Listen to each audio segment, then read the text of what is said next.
Hello and welcome to another episode of the Rebecca Saunders Show. I've been itching to say this all day. Today's guest is Erika from America, and I'm doing this podcast from the States. So I'm super excited that you're here. Talk about timing. With Erika from America. Yes. That's all. When I listen to your podcast, that's the bit that I'm like, Erika from America. Like, I love it. Now you're going to tell me you've changed the intro and I'm still listening to the old ones. Oh, no. I have to keep that. It doesn't work in America. People aren't impressed. They're like, who cares? I'm also from America. But in Australia, it's really good. It so works. And when I booked this podcast with you, I wasn't going to be in America. So it makes it all the more fun for me. Oh, my God. She was meant to be this date girl. It definitely was. It definitely was. So, Erika, I've brought you on because I want to talk all things confidence, and you're the queen of it, right? I have so many questions for you. Where did your journeys come from? Like, I don't want to go right back into like the depths of you and the history of life, because that's in your book and it's beautiful. But to have the power and the energy to just jump in and go, fuck it, I'm all in, let's go. Like that stepping stone is where I actually want to sit and play with you today. Yes. Okay. So it's so funny because people, when they're like, you're the queen of confidence. And I'm like, I'm not her. Like, I almost feel like imposter. I'm not her, because she's my alter shego. So she's like who I want to be. She's who I believe all women are. She's like this pink caped superhero with a big C for confidence on her chest of like, let's go do this. Let's show up. Let's speak up. Let's be who the fuck we want to be in the world. And so I aspire to be her. And the more that I have stood in that title, the more I'm like, oh, I am her. Like, I am standing in this, and you're her, and she's her, but she forgot she's her. And let me go remind that woman that she's a queen and she's amazing. So it's a weird name. It started off as the Queen of Curves because I was a stylist. Yeah. I was a stylist. And so I started as a hairdresser doing confidence in the hair world, like helping women with the visual confidence when I was super young. I don't know, my 20s. Yeah. And then I stepped into, when I came to Australia, I started doing styling. So someone was like, oh my God, you look amazing. Are you a stylist? And I was in this business program with no business, because I love me a cult. I love community. Like, I'm in this program and no business, but I was like, this is so fun. And this woman was like, are you a stylist? And I'm like, yes, I am. That's going to be my business. I'm going to dress people. And I was like, I was just going to do that because I wasn't doing hair anymore. So I started like fashion styling and still helping women with confidence, but external confidence, the way they dress, all that jazz. And as you do in business, you find the biggest problem. And I was really seeing that women size 16 plus couldn't find clothing, couldn't find representation. And I was a size 10, no kids at the time. And I started styling women, and I was like, oh, I want to be the queen of curves and help women who were curvy. And what happened is I had a real slim friend come up to me and say, hey, I really want to come to your events, but they're only for curvy women, right? I can't come. And I'm like, oh, it was like my drop penny moment of like, oh no, like this is not about excluding women. Like, I want all women to feel like they can come. And then I was like, I don't want to do styling anymore anyway. I want to shift the whole business. And what do women really want? They want confidence. And so the name was born at that moment, but I hadn't stepped into her yet. You know what I mean? Yeah. It was like, ooh, I'm scared to be her. Like, I don't want to be her. I don't want to be a leader, even though we are called to be leaders in our spaces. Were you doing that sort of like slightly sick feeling in your mouth when you said what you did? Yeah, I was a little bit like, oh, my name's Erika. I'm not the Queen of Confidence. No, that's my company name. That's the brand. Because people were like, the Queen. And I'm like, American, right? I don't associate with, you're from over there. Those are your peeps, the Queen and the waving and I was like, I don't have tiaras. I don't like tiaras. I don't like any of that shit. Hello, my logo is a crown, everyone. Just so you know. I was just about to say that. Like, is that a tiara? It's a street graffiti crown, but it is a crown. So it's really funny, just the idea of not wanting to step into your greatness and not wanting to own your full greatness, because who are you to do that? So I still had that experience. And it was after I had my son at home, where I had a home birth. It was amazing. And I was in the shower, as we get all the shower wisdom. And I just heard. Just on that note, Erika, have you got the shower notes? Like the actual paper that you can write on in the shower? Don't even play. Is there an actual thing? Because I'm going to There's an actual thing. Like, genuinely, I will share the link in the show notes because someone shared this with me and it was changed my world. Okay. I didn't know there was a real shower notes. I'm going to have 10-hour showers. Are you serious? That is a game changer. Yeah, totally. Totally. I will send you the link. I don't know if I can continue. I'm like, oh my gosh, we're going to Amazon right now. Okay, good. Please send me the link, because that, that happens to us. No one's in there. We're by ourselves. We're calm. We're relaxed. All the ideas come. And I just heard this voice be like, what does the Queen of Confidence do? She doesn't do styling. She doesn't talk about bananas and pears and horizontal stripes. She talks about confidence. And I ran out of the shower, like on the carpet, thankfully, wet. And I'm like, husband, I need to do my confidence coaching. And I had been on a journey of self-development for 8 years by that time. Mm-hmm. And so that moment really what was it? It was probably November, December 2017 was when I was like, I'm going to do this. I'm not going back to work. And that was when it was born. That was when I went, I'm going to be a coach. I'm going to do this. I'm going to support women and start in February 2018. And that's where it all happened. Oh, that's amazing. Because it's one of those things that when you get the feeling, it just, you can step into it, and I can feel the energy there where you're like, and it just happened. That was the thing. Yeah. But it was a 10-year overnight success, right? Although, exactly. Yeah. Like it was knocking, and I kept being like, no, right now, that's not secure. That's dangerous. And so it wasn't like that was the moment, but it was like, I'm fed up with my own bullshit. And the shower wisdom said, so go and do this. Let's do it. And so you've stepped into it. You've stepped into the Queen of Confidence. Is it like putting on a mask in the morning when you get up in the morning and go, okay, like, let's just put on the clothes and like whack on the hat or the fancy shoes and then I'm in? Like, are you putting on that mask, or have you actually channeled it? No. Yeah, not anymore. Now it's like, I can feel that I am being my alter shego, like Sasha Fierce and Beyonce. Like, I believe Beyonce is really Sasha Fierce. Then she puts on Beyonce to be palpable and tame and not too crazy. And so I feel like I am now the Queen of Confidence. And when I can feel when I'm being the smaller version of who do I think I am, or the inner critic, like that feels weird and gross to me now, because I just wake up and I'm like, I know who I am. I know what I'm here to do. I embody this work. Let's go. And then there are moments where I get my inner critic that tries to come in and like possess me. And I'm like, oh, I'm not you anymore. Like, I'm not letting you do that. And I think a lot of women walk around with the inner critic taking over and the playing small taking over, and they haven't really stepped into the alter shego, and they haven't allowed the alter shego out. And when they do, they tear her down. Like, oh, you're wearing red lipstick. Who do you think you are? Or you look stupid, or that kind of stuff breaks that relationship with that alter shego self. And then she doesn't trust you, and then she doesn't come out. So I've had to really build this 10-year relationship with that alter shego version. So now she's kind of like invoked in me. I know that sounds weird, but yes. I love that. And I love it. And when there's little like niggly voices come up in your head, like, what are the tactics that you have that you go, do you sit there and you listen and go, okay, I listened, I'm ignoring? Like, what's your process of like getting rid of those negative voices? Yeah. They're there. And I think I used to want to ignore them. However, I found in this work that I do as a coach is really giving them a space to speak, because they have something valuable to say. And if we ignore them and shove them down, we're kind of doing what happened in our childhood. We weren't able to express ourselves. We weren't able to talk about our fears. We weren't able to cry publicly. We had to hide and push that down. And so I really would recommend getting a notebook, a piece of paper. I tell all my clients to journal, and it's not like, dear diary today, like that's not what I mean. I mean, just letting your mind rip on paper, and it looks crazy and it doesn't make sense, but you allow what's present to have a voice instead of pretending that it doesn't, because it does. And then you act like you push it down, but really it's subconsciously taking over your life. And that's the fear that stops you from asking for a pay rise, putting your prices up, showing up on Instagram.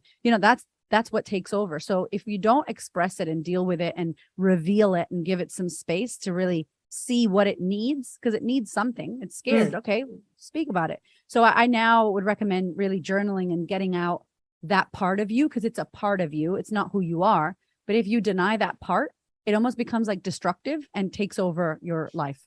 I've only just learnt the art of journaling. I don't know. I've bought so many journals over the years, Erika, where I've just gone, I don't know what to write in this. Is it supposed to look pretty? Is it supposed to not look pretty? Like, I need a plan. Like, I need to follow the plan to make it work. And it doesn't work like that, right?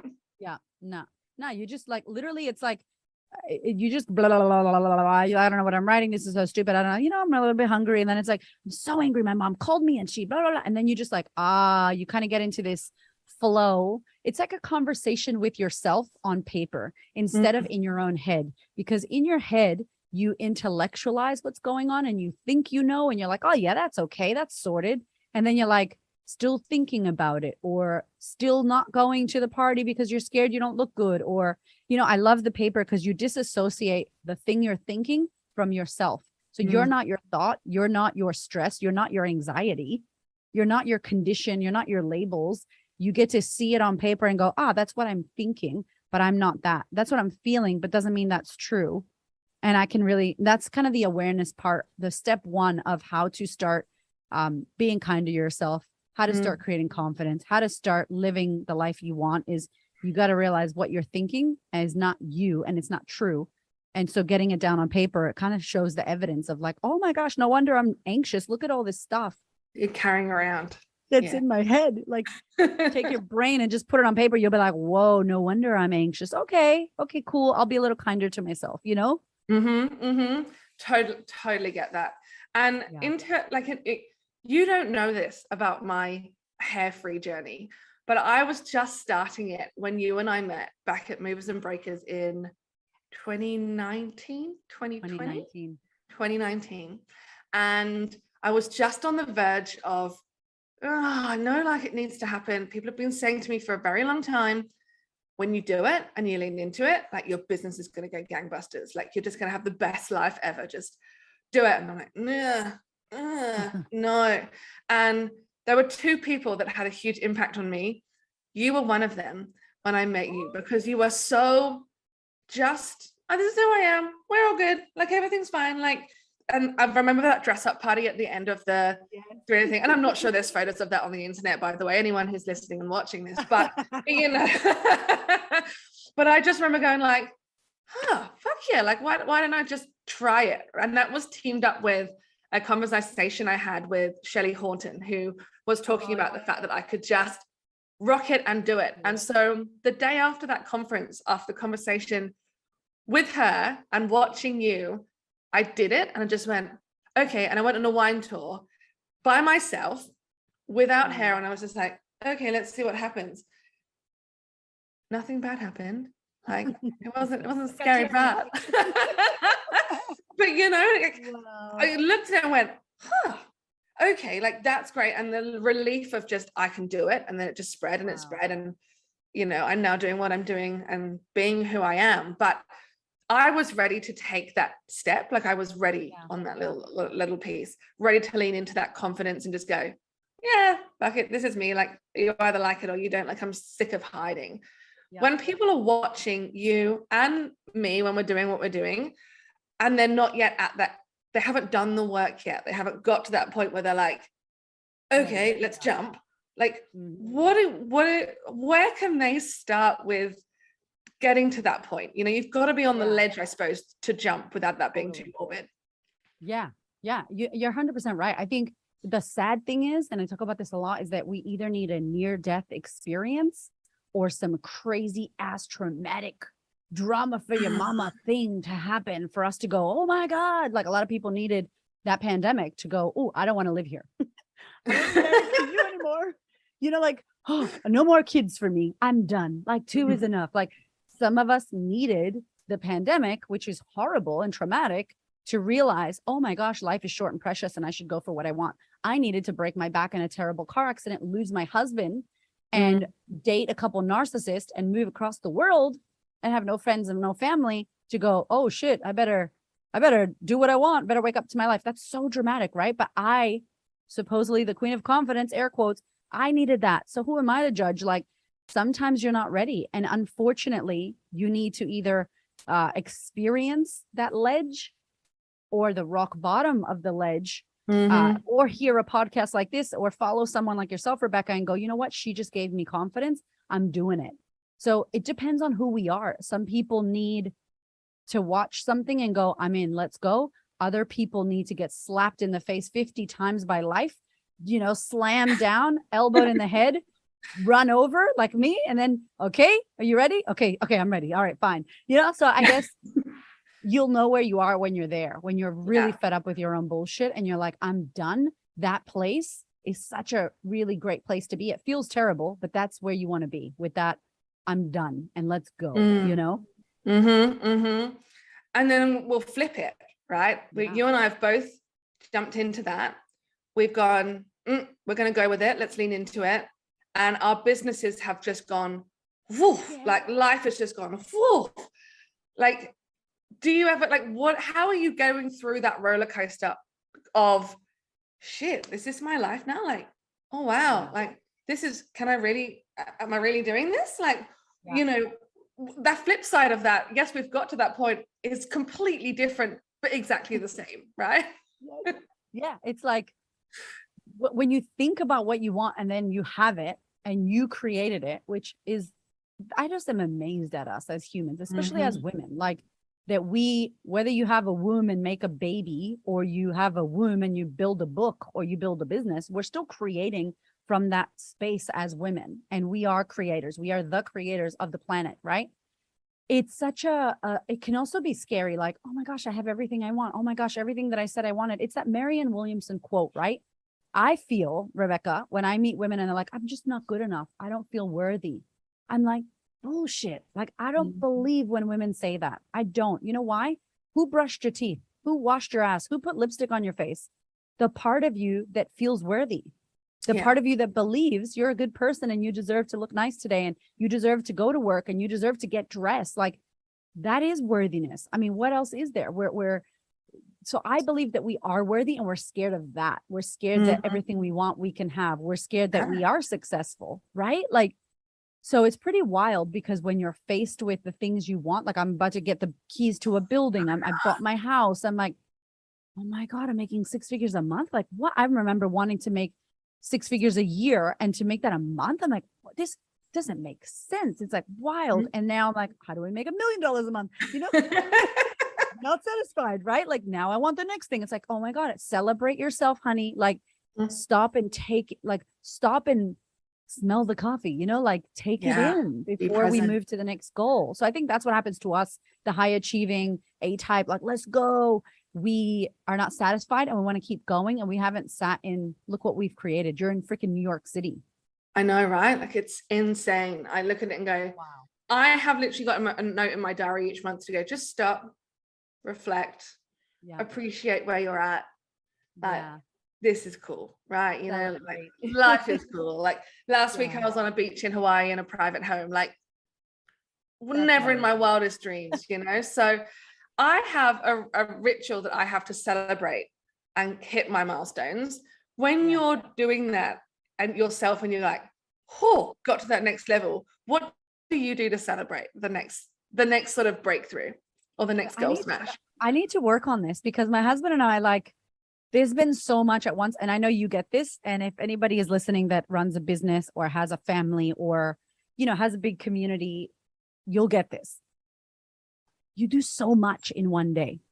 Like, I swear to God, I love my single friends, but they're like, oh, I'm so tired. And I'm like, what did you do? They're like, they don't have a business. And I'm like, what did you do? Like, oh, I just did this thing. And I'm like, girl, you got like 23 more hours of the day. Like, what? And literally, if somebody could sit next to me and watch my day, 72 massive things get done. And then I'm like, next day, you know? So we really suck at celebrating. And I'll look at my husband and be like, oh my God, we just bought a house. But at the same time as the best thing in the world is happening, some horrible shit is also happening. Like, my son's really sick, or someone's vomiting, or we just got an email that someone wants to leave a program, so I think it's interesting when you do achieve so much. It's not like everything's, you know, rainbows and lollipops and it's all great.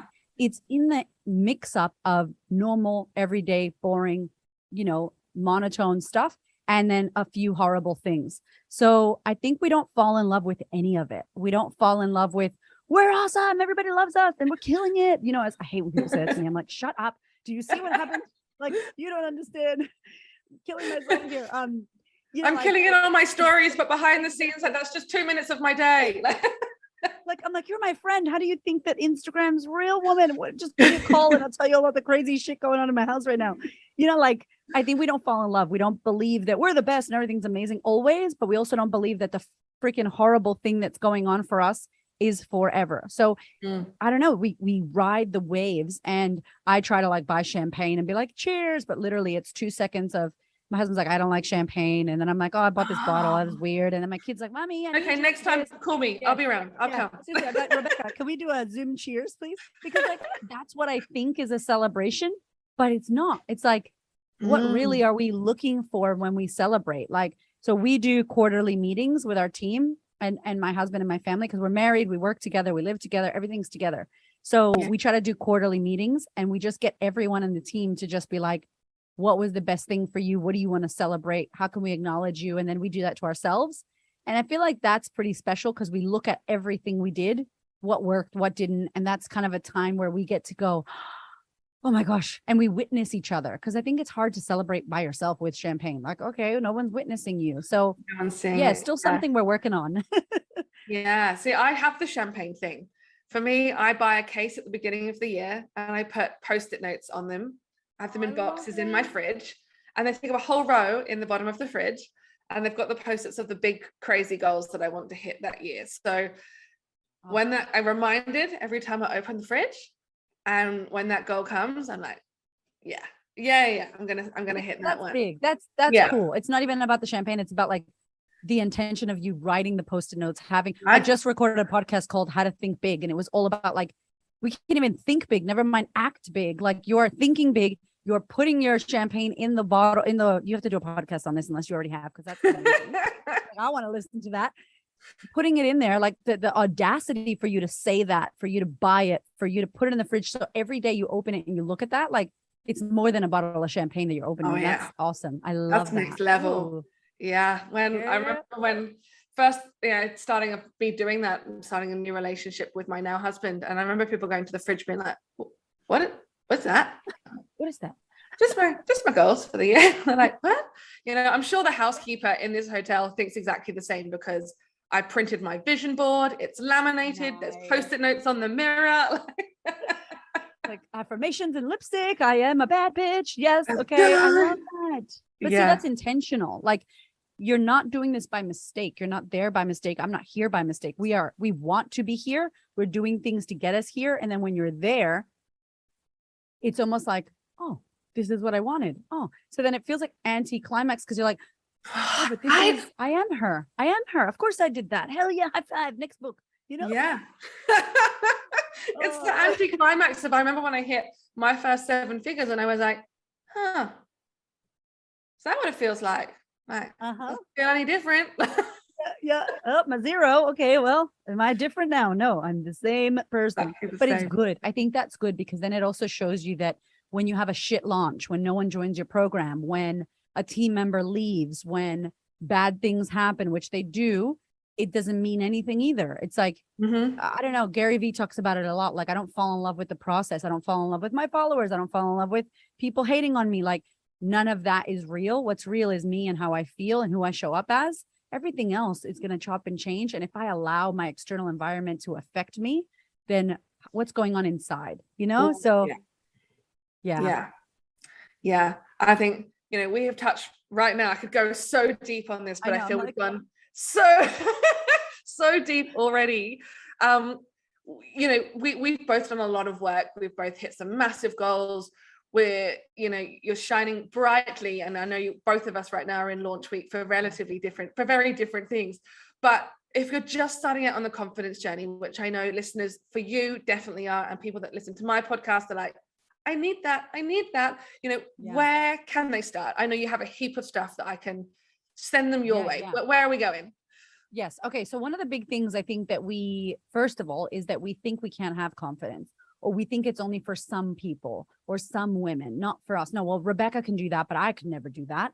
You could do it, because at one point Rebecca thought she couldn't either, and she did. So I love the proof. I love the examples. And so I think if you're just starting out in your confidence journey and you're like, how the hell do I build confidence? I'm in a rut right now, or I feel like crap right now, or I have no confidence right now. I have these 5 steps to creating confidence.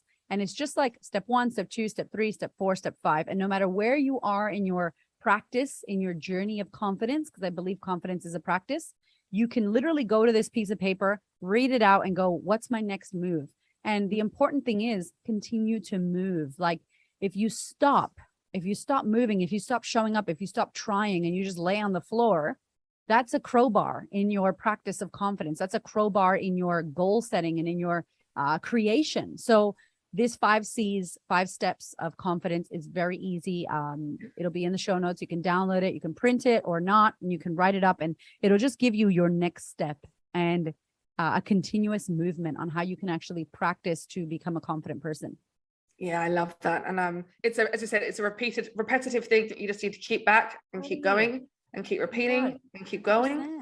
Yeah. We get better and better, right? Like I suck at yoga, and then I'm like, I'm good at yoga. And then I'm like, meditation is the worst, but it's not, you don't get to meditated. There's no meditated, right? Like you meditate and then somebody cuts you off. You're like, mother, I was just meditating. Go back to my Zen. Like life happens. Life is going to come at you. So it's about practicing and falling down and getting back up. And you'll care less about the fall and you'll worry less about what if I fall. You'll be like, I'm going to fall. And when I do, this is my plan so I can get my ass back up faster and continue to move, you know, in the direction I want to go in. So that is one. And obviously the book. So I do an audio book and I have a physical book, Confidence Feels Like Shit. The truth about confidence and what it really takes to create it, because it's hard as hell and it feels terrible. And that's confidence. So, and it's a very good book, you know. Yeah, thank you. You know, and that's really it. And it's just really the Instagram. I'm on Instagram a lot, and I try to do a lot of content around, you know, like sharing that I also don't know what I'm doing, like you know, living really vulnerably and like we don't know, we're making this shit up as we go, literally. Okay, like just go out there and have the courage and the self-belief. So it's really about building your belief, not knowing exactly how to do it, because you didn't know how to launch a podcast, neither did I. But we believed we could figure it out. And we did Google and YouTube and call people and message and get team members. And, you know, now it's a living, breathing thing where you're supporting so many people all over the world, Rebecca, while you're in New York. Like, hello. Like, hello. Yeah. We figured it out because we thought we could. So I think that's the big thing. And the big message here is with confidence, it is scary. Yep. You don't know what you're doing. Yes, you're doubting yourself. But the point is continue to go, continue to move, because everybody's in the same journey. The question is, are you willing to move through the discomfort that is creating confidence, or are you going to fall down and stay down? Because then it's like, there's nothing going to be done, nothing going to be created in that space. Yeah. So listening in, you need to get back up, get that checklist, get it happening. And start writing those Post-it notes, put them around you, surround yourself with the vibe. Campaign Post-it notes. That's your next book, girl. And that's like, there'll be a podcast coming soon on that for sure. So I think everybody's going to be like, can you please tell me about that process? Because that just sounds amazing and delicious at the end as well. So, for sure. Well, when you've got that Post-it note on the bottle of champagne for when you crack that open, we'll crack a bottle at the launch party of your new venue. How about that? Yes, new venue. It's going in a nice. I'll have to ask you for your champagne recommendations. I can do that. I'm a Verve girl. I love the story of Verve as a whole brand, but that'll be on the podcast. I'll go through why it's the champagne, what the purpose of it is, why I've picked that one. Erika, thank you so much for coming on the podcast today. As always, I love talking with you and just the vibe, and you filled my cup heaps, and I'm sure you have for my listeners and the viewers today. So thank you for your time. Thank you for having me. Thank you for doing this show. Thank you for being brave and showing yourself. And thank you for sharing that with me, because I had no idea. And that makes me so happy. I can't wait to see you soon, my love. I'll see you soon.